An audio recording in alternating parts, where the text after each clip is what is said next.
કેમ કે આ પ્રશ્ન ગોપાલ ઇટાલિયાનો વ્યક્તિગત પ્રશ્ન નથી,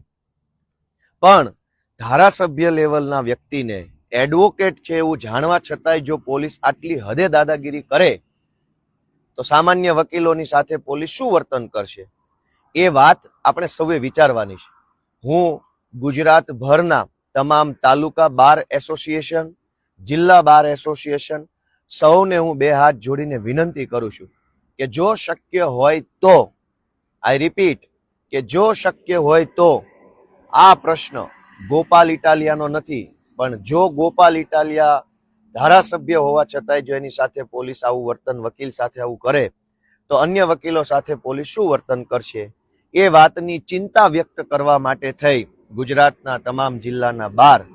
અથવા તમામ તાલુકાના બાર જે બાર એસોસિએશન, કેમ કે બારની અંદર પણ એવું